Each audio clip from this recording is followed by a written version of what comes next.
सरकार ने राज्यसभा में विचार और वोटिंग के लिए अनुसूचित जाति और जनजाति को पदोन्नति में आरक्षण विधेयक किया पेश। समाजवादी पार्टी के हंगामे के बाद उच्च सदन में कार्रवाई में व्यवधान। बीजेपी का रुख बिल के लिए होगा निर्णायक। भारतीय जनता पार्टी ने अनुसूचित जाति और जनजाति को सरकारी नौकरियों में प्रोन्नति में आरक्षण विधेयक के बारे में कहा कि विधेयक का मसौदा देखने के बाद ही कोई लिया जाएगा फैसला। बसपा प्रमुख मायावती ने अनुसूचित जाति जनजाति को प्रोन्नति में आरक्षण के मामले पर भाजपा पर लगाया आरोप। कहा नहीं चाहती कि संसद में बिल पास हो।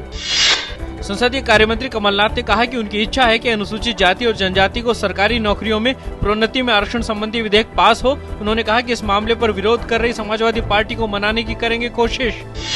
कांग्रेस नेता पीएल पूनिया ने कहा कि अनुसूचित जाति जनजाति पर सदियों से हो रहे अत्याचार को दूर करने के लिए सभी को देना चाहिए इस विधेयक का समर्थन। माकपा नेता सीताराम येचुरी ने कहा कि उनकी पार्टी पदोन्नति में आरक्षण का करती है समर्थन, लेकिन इससे योग्य उम्मीदवारों के साथ नहीं होना चाहिए अन्याय। पदोन्नति में योग्य उम्मीदवारों को एक अलग पद सृजित करके दी जाए पदोन्नति।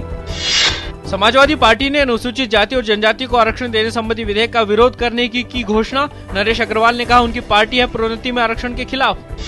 भारत में बहु ब्रांड खुदरा बाजार में प्रवेश के लिए रिटेल कंपनी वॉलमार्ट की पिछले 4 वर्षों के दौरान अमेरिकी सांसदों के बीच लॉबिंग के लिए $2.5 करोड़ खर्च किए जाने की रिपोर्ट पर राज्यसभा में हंगामा। भाजपा, वाम दलों और समाजवादी पार्टी ने की जांच की मांग। प्रधानमंत्री कार्यालय में राज्य मंत्री वी नारायणस्वामी ने वॉलमार्ट मुद्दे पर प्रतिक्रिया व्यक्त करते हुए कहा कि सरकार का इस मुद्दे से कोई मतलब नहीं और ये अमेरिका से जुड़ा मामला है। गुजरात में पहले चरण के मतदान के लिए प्रचार चरम पर। सोनिया गांधी ने पाटन में एक रैली को किया संबोधित। मोदी कई जगह 3D के माध्यम से लोगों से होंगे रूबरू। मनीष तिवारी ने मित्र पूंजीवाद को बढ़ावा देने के लिए बीजेपी पर साधा निशाना। 14 विधायकों के अलग होने के बाद कर्नाटक सरकार पर संकट के बादल। मुख्यमंत्री जगदीश शेट्टर ने कहा बहुमत साबित करने के लिए हैं तैयार। कोर ग्रुप की बैठक बुधवार को।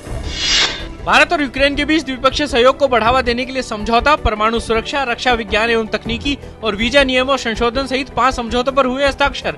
यूक्रेन के राष्ट्रपति और प्रधानमंत्री के बीच व्यापक बातचीत।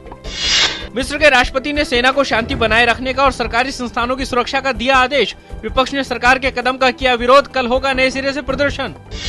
टेस्ट मैचों में हारने पर विरोध झेल रहे धोनी ने कहा उत्तरदायित्व से नहीं भागूंगा। नागपुर टेस्ट में टीम करेगी वापसी।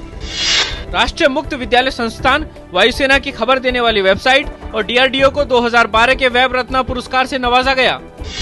सीमा सुरक्षा बल की 47वें स्थापना दिवस के मौके पर नई दिल्ली में आयोजित परेड का गृह मंत्री सुशील कुमार शिंदे ने किया निरीक्षण।